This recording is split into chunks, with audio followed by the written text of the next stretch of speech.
last lecture, we have given many examples of the vector spaces and seen that most of them they are the metric spaces. For example, CAB, LP, L infinity, these are all vector spaces, and the metric which we have defined on it in the usual way, the distance between the 2 points, they form the metric space. But so far the notion of the distance d and the addition and scalar multiplication which you are using in formation of the vector space for these classes does not have any relation. So, the definition of the metric space or the way in which we are getting the metric space will not be a very fruitful things. We cannot develop a fruitful theory when we start with the concept of the distance notion in this fashion. So, we are interested to define the metric in some other way which has a relation between the addition and scalar multiplication as well as the notion of the distance. So, for this we introduce a concept of the norm which has a relation with plus and dot, and then with the help of the norm we will introduce the notion of the distance on it, so that we can get a useful theory for further developments. So, before it is the norm space. We define the norm space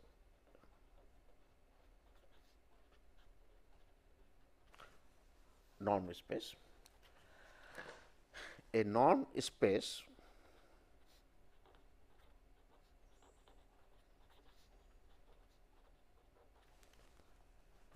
is a vector space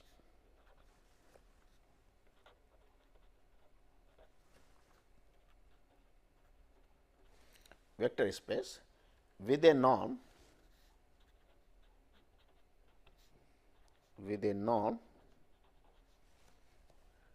defined on it.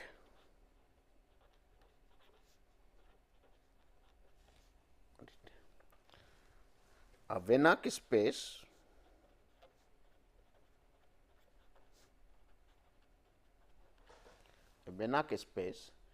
is a complete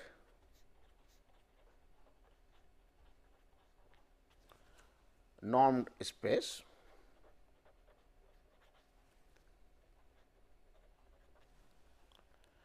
where the completeness complete in the metric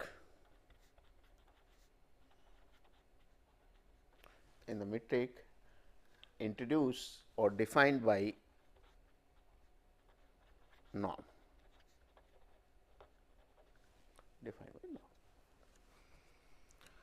So, what is the norm space? It is a vector space X with an operation dot plus and dot, vector addition and scalar multiplication, and a norm is introduced on it. So, this complete structure we call it as a norm space, and in short we denote as this. We understand X with the operation plus and dot, and norm is a norm defined on it. Banach space is a complete norm space. Complete means every Cauchy sequence in it must be a convergent one.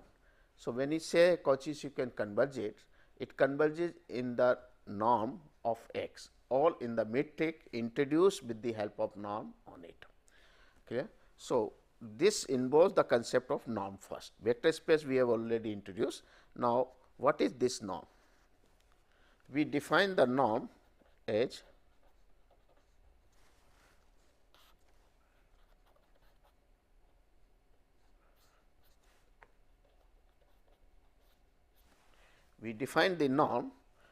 as a norm on a real or a complex vector space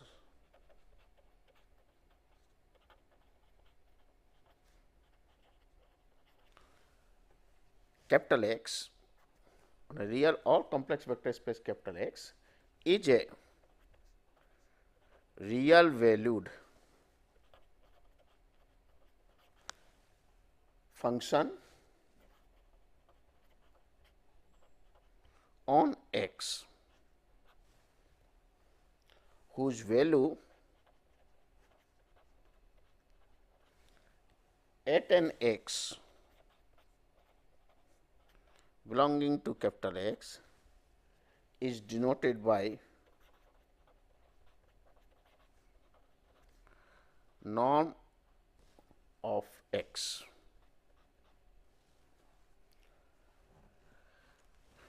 which satisfies the following properties, which satisfy the following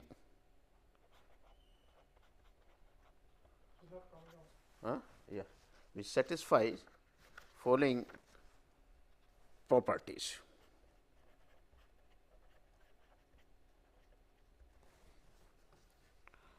Okay. So, a norm on a real or complex vector space X is a real valued function on X whose value at n X is denoted by norm X, which satisfy the following properties. The properties are: first property we say n1, that is property of the norm. The norm of X is greater than equal to 0. It cannot be a negative quantity. Then n2, the norm of X equal to 0 if and only if X is an identically 0 vector, theta is a identically 0 vector or 0 element. Okay. Identically 0 element. N3, the third property is the norm of alpha x equal to mod alpha into norm of x, where alpha is a scalar quantity and this alpha belongs to the field of the vector space X. If X is real, the alpha will be real. If X is complex, the alpha will be a complex.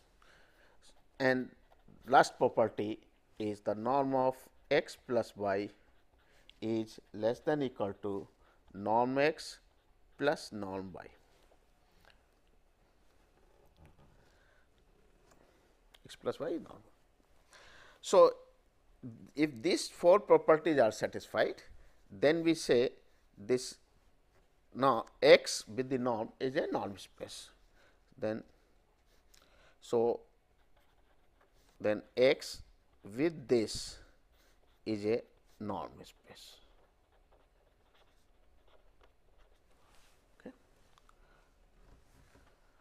So, basically what we are getting is that norm is nothing but a function from a vector space X to R. You can say the R0 non-negative real quantity, a real valued function, such that the image of X goes to norm of X. Each point X in image X for any X belongs to capital X, and that this norm satisfies these four properties. So, when this satisfies, we say it is a norm space, and the corresponding space is called the norm space. If we look this vector space X, a set of vectors in the 3-dimensional plane, suppose R3, then we have these properties which are enjoyed by vectors in a 3-dimensional plane. First thing is the length of any vector a b, the length of this vector a b can never be 0 or negative.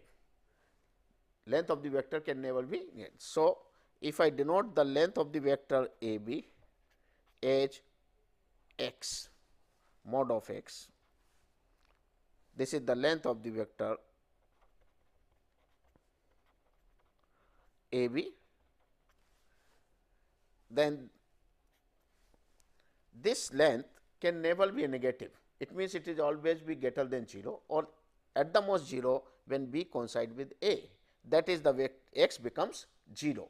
So, the first property says that it is the generalization of the length of the vectors. Second property is first and second. Third property says if suppose I multiply a vector A B by a alpha, where alpha is a scalar quantity.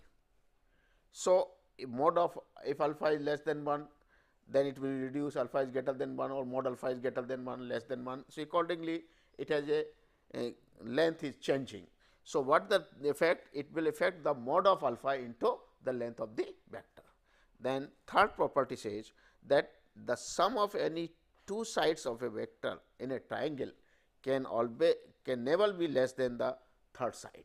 So, third side, this is our vector x, this is vector y, this will be the x plus y vector. So, sum of this two sides of the vector will always be greater than equal to the length of the third side. So, that is this property of the triangular property holds. So, this concept of the norm which we have introduced is nothing but the concept of the length of the vectors in a general vector space. When we go for the R3, we get a vectors and the length of the vector has been generalized this concept to an arbitrary class capital X, which is a class of all the elements, maybe a sequence, maybe function which forms the vector space. So, the norm generalized the concept of the length of the elements of a vectors in a arbitrary vector space. So, that is the concept. Clear? Another thing which we cannot here is that if we introduce d of x y as the norm of x minus y, where x and y are any arbitrary elements of x, then you will see all the properties of the matrix are satisfied. First is d of x y will always be greater than equal to 0, because the norm can never be negative. Then if it is 0, it means x minus y must be 0. So, x must be equal to y. So, x must be equal to y. The third property, if suppose I interchange the x and y, instead of this I write by x, both will give the same value, because the interchanging x and y will not affect, because it is a non-negative quantity. So, negative sign will not affect. Okay. So, y minus x, it will remain that. Then other property of the d of x y is less than or equal to d of x z plus z, that also is satisfied. So, all this property which is equal to norm of x minus y, which can be written as norm of x minus z, z minus y, and that will be again less than or equal to norm of x minus z plus norm of z minus y, and that is equal to d of x z plus d of z y. So, the properties of the matrix are satisfied as soon as we introduce the concept of the matrix in terms of the norm, and this gives a matrix. So, x d becomes a matrix space. X d becomes a matrix space. Clear? It means every norm space is a matrix space. So, as a result you can say every norm space is a matrix space.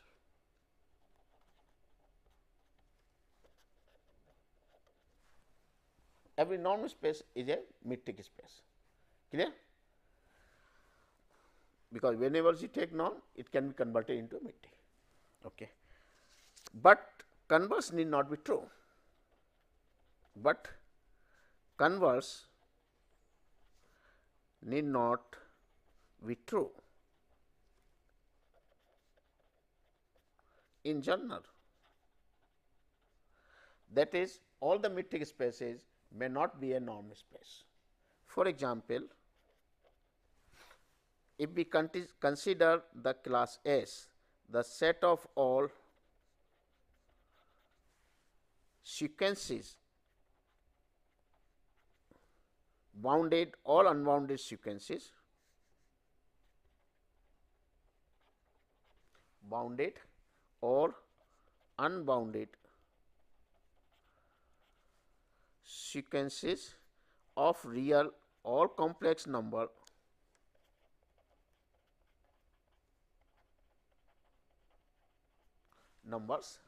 and introduce the notion and define dxy as sigma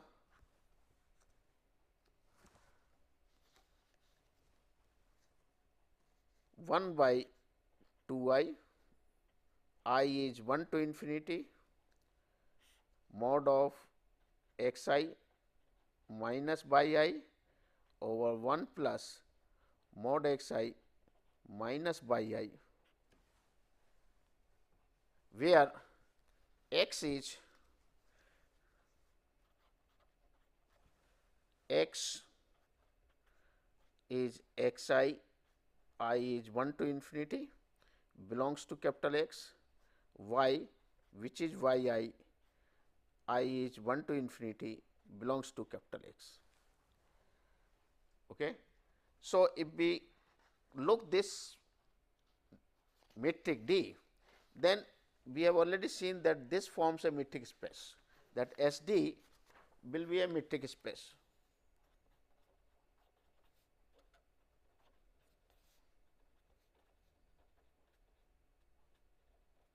Is a metric space. We have already seen. Is it a norm space? The question is it a norm space?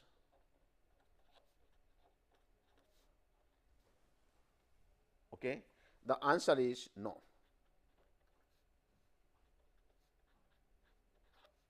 Why? It means those properties of the metric space which we have introduced, those property of the norm space, all the properties are not satisfied. That is, this property which we have introduced, the norm of x is greater than equal to norm x equal to 0, is a alpha x equal to this and so on, is not, all property may not be satisfying. So, let us suppose it is a norm space. It can be defined with the help of the norm. So, if it is so, then let us see the d of x 0, suppose it is the norm of x which is equal to sigma 1 by 2 I mod of x I over 1 plus mod x I is 1 to infinity, is it not? Because what is this norm x? It is the length of the vector. Okay. So, from origin you are choosing the distance. So, now let us suppose dxy x 0 can be written in terms of the norm as follows. Then what should be the norm alpha x? This is equal to what?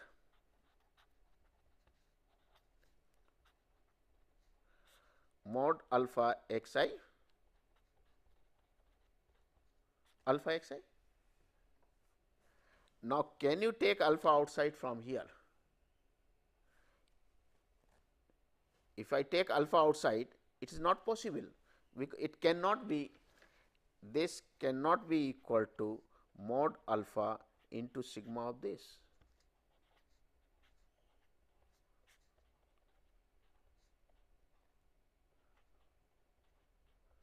It cannot be. That is, it is not equal to mod alpha into norm of x. Is it not? Because this is not. So, mod norm of alpha x is not equal to mod of alpha into norm of x. That is, norm alpha x is not equal to mod alpha into norm of x. So, the condition N2 or N3 fails. Therefore, S cannot be a norm space. So, S under this is not a norm space. So, though it is a metric space, but it is not a norm, or you can say the norm metric cannot be defined with the help of the norm. That is the metric D, that is the metric D cannot be defined or introduced with the help of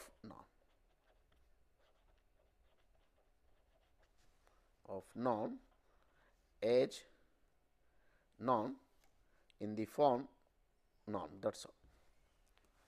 The dx y equal to norm of x minus y we cannot introduce, because it does not form. So, what we conclude that every norm space is a metric space, but all the metric space need not be a norm space. Clear? Now, let us see a few example where it forms for both norm space as a metric space as well as the metric space. So, examples of norm spaces.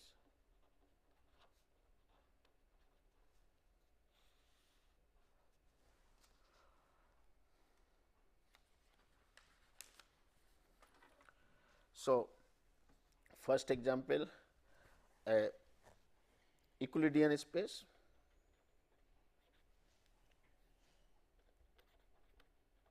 Euclidean space R n and unitary space C n.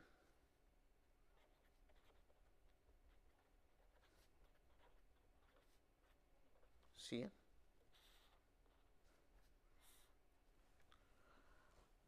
R n means set of all n tuples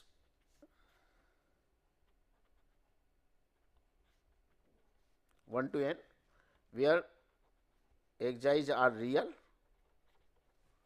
and they are reals only, n tuples with reals, and the metric concept is defined as under root of this thing. So, here we are introducing the norm of x on R n, we are introducing as sigma I is 1 to n mod xi I square under root.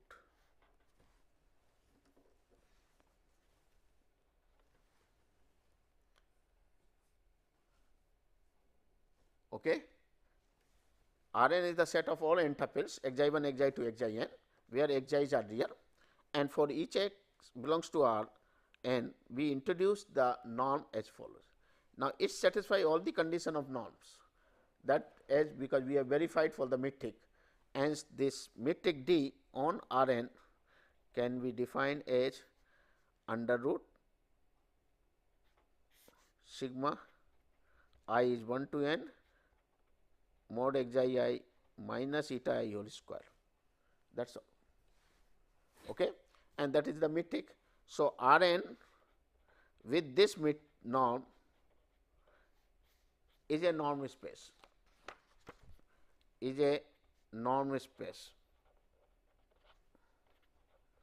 and we call it this as Euclidean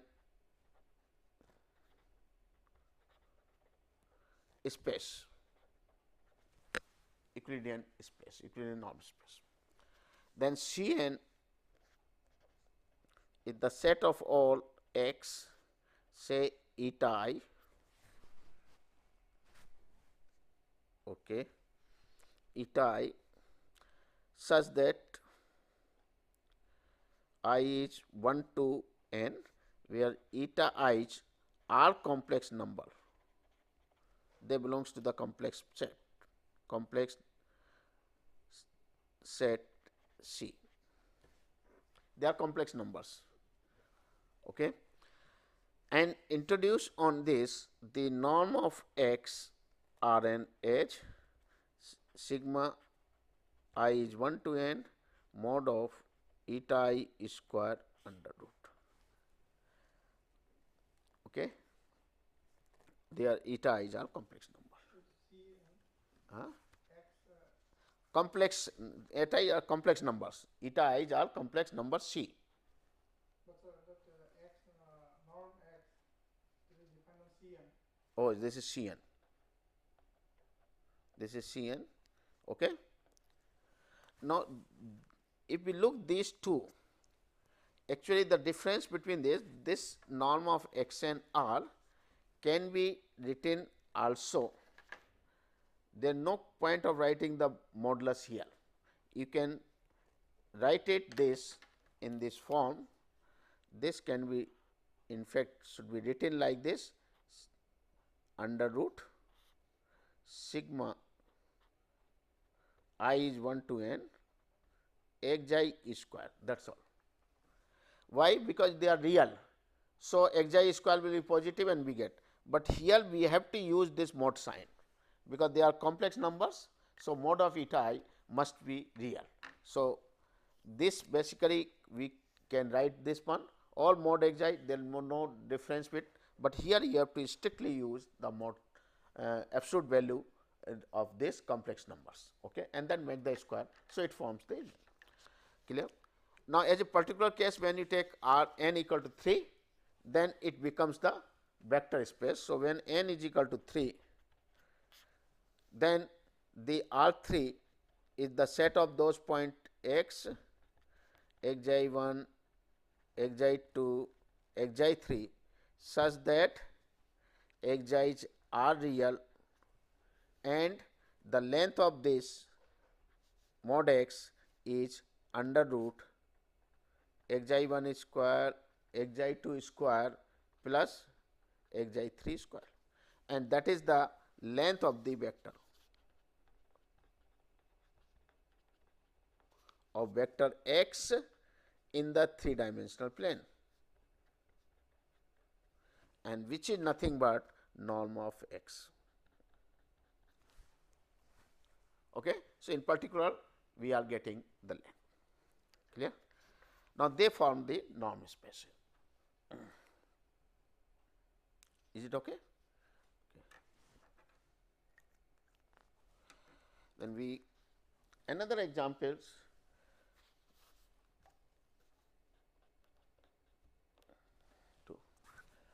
The space LP. LP, P is greater than 1. The space LP is the set of those sequences x,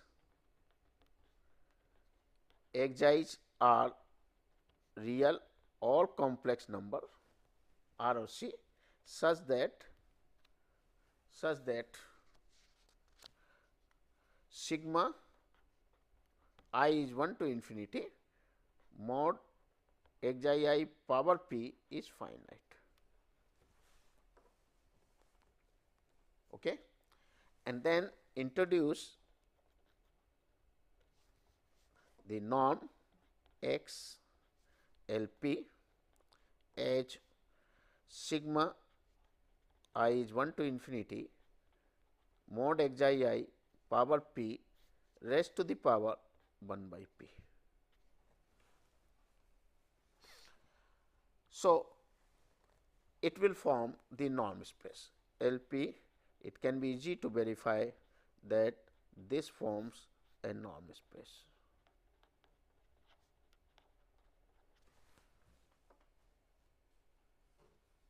And in fact, if I introduce the metric D x by h sigma I equal to 1 to infinity mod xi minus eta I power p power 1 by p, where x and y are the points in the LP space,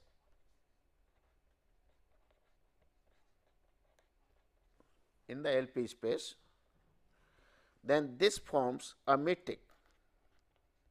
LP under D is a complete metric space, is a complete metric space.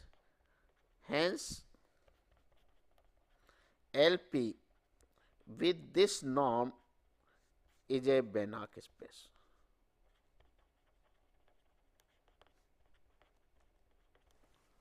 Because what is the definition of Banach space? We have introduced the Banach space as a complete norm space, and completeness is tested under the metric introduced with the help of norm. So, this is the metric which we have introduced with the help of norm, that dx by is the norm of x minus by LP, and that is equal to this.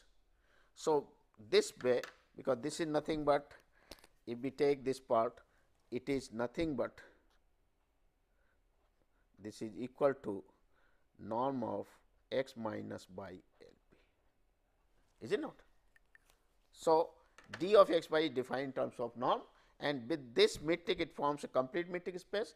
Therefore, LP with norm P is a Banach space.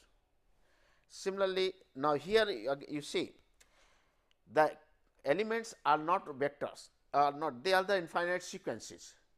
So, elements are real or the infinite sequence of real or complex number, and they form the Banach space is a norm space which is again a complete metric space. which is again a complete. And completeness, how to test it? Completeness means if a sequence, Cauchy sequence converges, then it must be complete.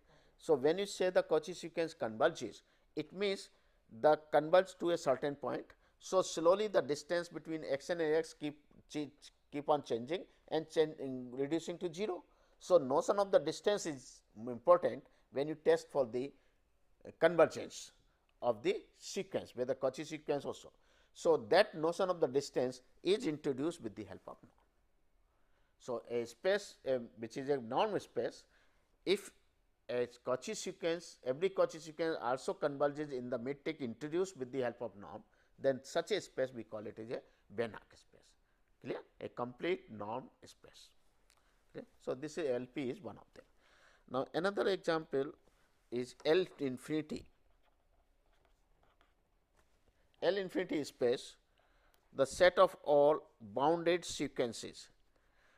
L infinity is the set of all bounded sequences of real or complex number.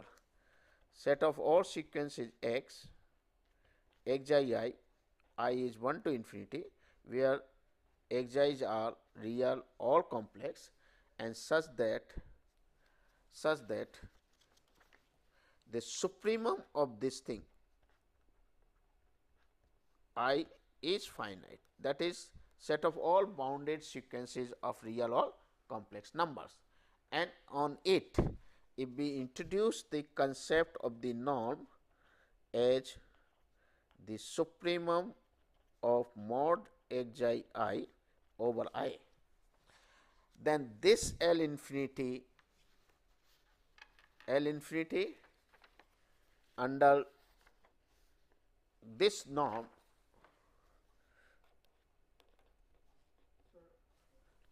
L infinity under the norm x norm infinity forms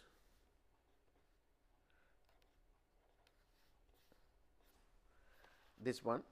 This is a norm space, and not only this, it will be a complete norm space. It will be a, all the property of norms are satisfied, and if we introduce the notion of the distance dx by on L infinity as norm of x minus by L infinity, where x and y these are the elements of L infinity, then this L infinity under norm infinity L infinity, this forms a Banach space. Okay. This forms a Banach space, because under this it becomes a complete metric space. L infinity d is a complete metric space. So, this will be a Banach space. It is a complete metric space. Okay. So, L infinity comma d. L infinity comma D. No. complete metric space. Huh. Infinity, comma D. L infinity comma D is a complete, this is a Banach space. So, when you say complete metric space means L infinity D, okay? It's complete metric space.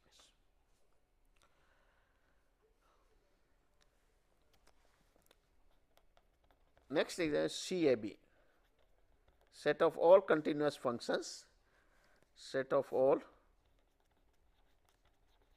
real valued continuous functions defined over the closed interval a b, and introduce the concept of the norm of x 1. I am introducing two norms here. One is maximum of mod x t d x t t lying between a and b. Okay.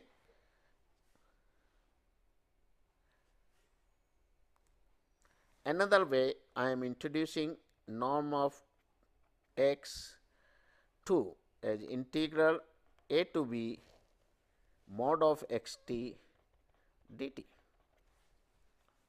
where the x belongs to CAB.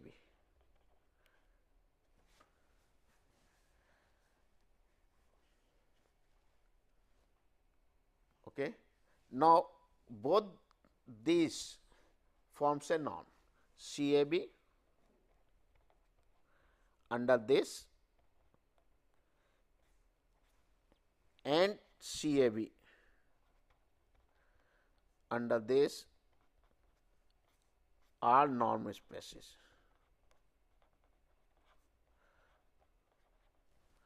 That one can verify without any problem. Both forms a norm space, because if you take the norm is greater than or equal to 0, because you are taking absolute value maximum of it, and if it is 0, then maximum of x t equal to 0 means the function x is such which is identically 0 over throughout the interval a b, because once the maximum value of the function is 0 for all t belongs to the function must be identically 0. Clear? Similarly, the other property, if you take alpha x, here the alpha comes, so mod alpha will come outside, and then x plus y, again maximum of the sum is less than or equal to sum of their maximum. So, again this is true. Similarly, here in this case, if it is 0 means this integral is 0, these are the non continuous function and no alternating function, because the absolute value is taken in consideration. A and b are two finite points, therefore, this has to be 0, x t must be identically 0 function. So, again all the properties one can verify its forms a norm. So, these two spaces, the same space under the two different notion of the norms forms the norm space. But if I introduce the concept of the distance notion here in D CAB with the help of first norm, but CAB with the norm D1, where D1 x y which is equal to norm of x minus y1 is a complete metric space, is a complete metric space, is a complete metric. That is, if I introduce the D1 h maximum of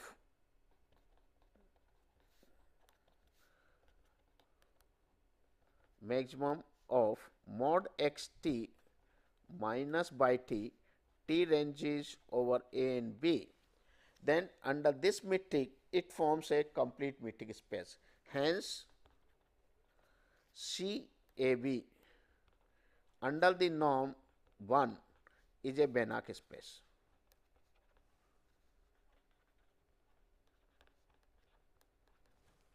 Is a Banach space. Okay? Because this we have already verified in the metric space, then if the metric is defined in this fashion, it forms a complete metric space. So, corresponding norm is a Banach space. while the CAB with the metric D2, where D2 x y is introduced in terms of integral, is an incomplete metric space. Incomplete metric space. That is, when we introduce d2 x y as integral a to b mod of x t minus by t dt, then it is an incomplete metric space, is it not? That we have seen also by taking a Cauchy sequence in this form. Say here, when you start with this and then go like this, and in this fashion define between 0 to half, then this is half plus 1 by m and this is 1. So, between 0 to 1 the sequence x n is defined like this. It is a continuous functions, but it forms a Cauchy sequence, but it is not convergent because the limit point comes out to be discontinuous function. So, it is an incomplete metric space. Hence, the CAB with this norm 2 is not a Banach space. It is simply a norm space, but not Banach. And clear? Because it is not complete norm space. So, it is the incomplete norm space of this.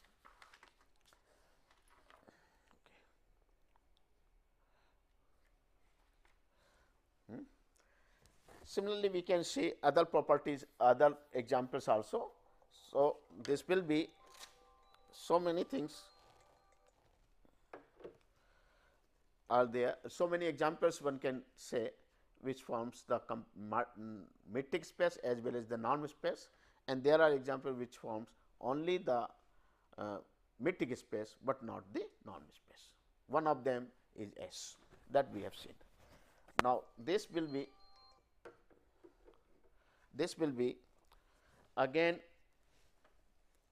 we will have a general results under what restriction a metric, if it is introduced by a norm, what should be the restriction, so that one can obtain a metric with the help of the norm. That is, at corresponding norm space one can get the metric space with the help of that. So, that lemma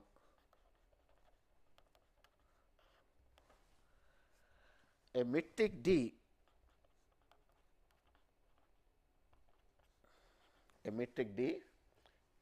induced by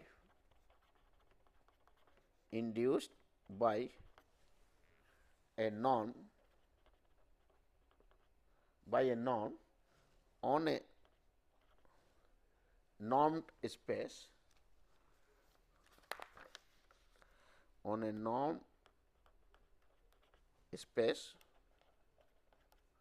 X norm,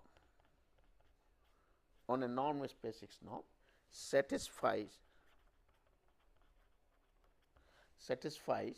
the following properties.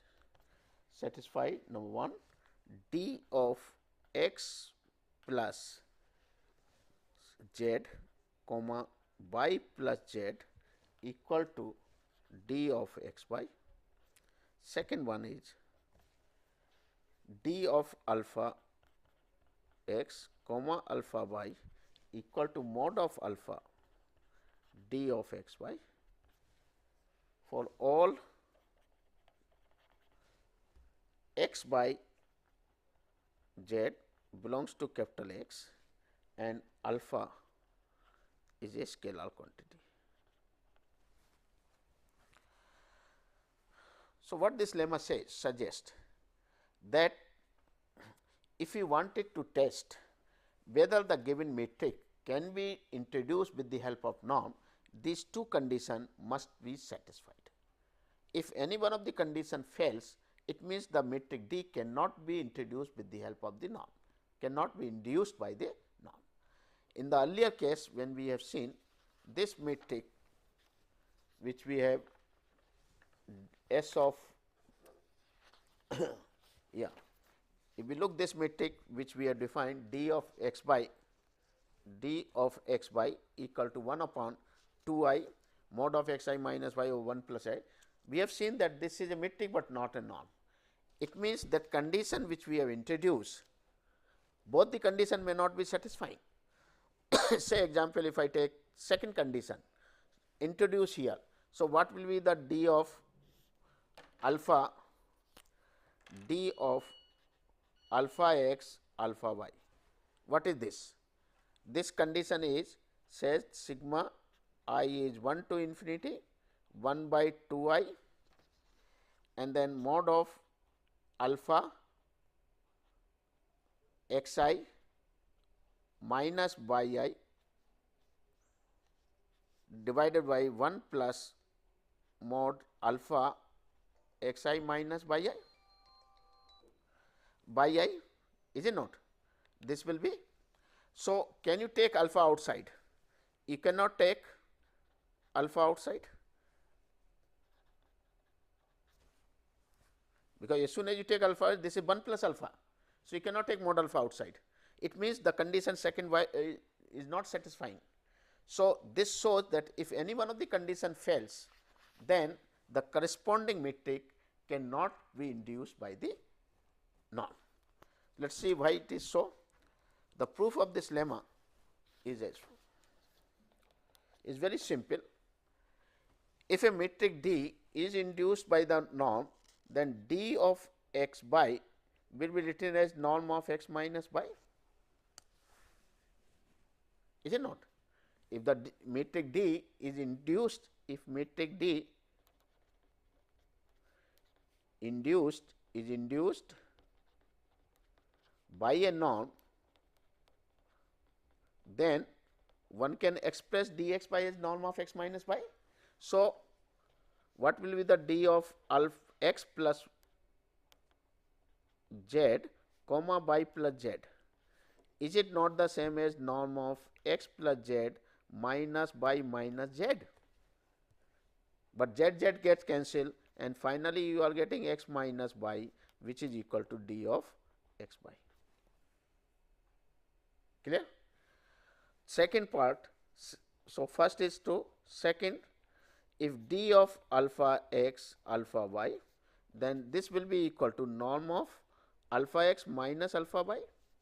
So, this will be equal to norm of alpha x minus y, which is equal to mod alpha into norm of x minus y, because this is a norm. So, once it is a norm, alpha can be taken outside with the modular sign. So, we get this, which is equal to mod alpha d of x by. Clear? So, what we see that if a metric is induced by a norm, these two conditions has to be satisfied, and that is the criteria to judge whether the given metric can be induced by a norm or not. Okay. So, one general question. So, some are called lemma, some are called theorem, some are called corollary, something like this. So, what is actually the meaning of this? Lemma is a part, is a very some identity you wanted to prove it. Okay, that is a identity which are used for the further in the that we call it as a lemma or something, just small results you can say. But theorem is that when in general anything which is completed is in theorem a big, and corollary as a part of the theorem. Corollary comes means the result which can be obtained with the help of the theorem. Lemma is used proof in which is helpful in proving the theorems. So, that is why. Okay. It is not that barely weak important results, we call it as a something. Okay. So, that is. Now, the another concept of this metric space, we have the subspace and the corresponding sequence. So, definition of the subspace or sub norm space of a norm space. A subspace by of a norm space X norm is a subspace of X, is a subspace of X considered as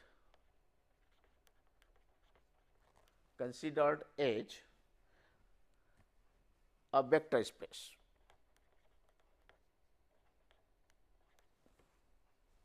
Vector space with the norm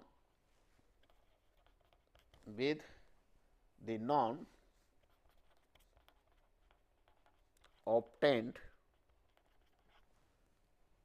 by restricting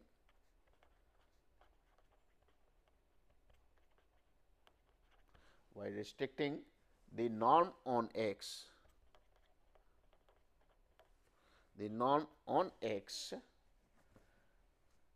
to the subset Y. Okay. This norm on Y, is said to be induced by the norm on X.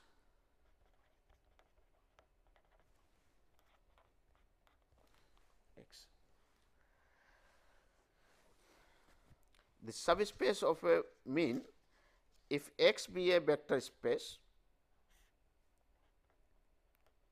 and then if it is also a norm, a notion of the norm is introduced. So, X with norm is a norm space.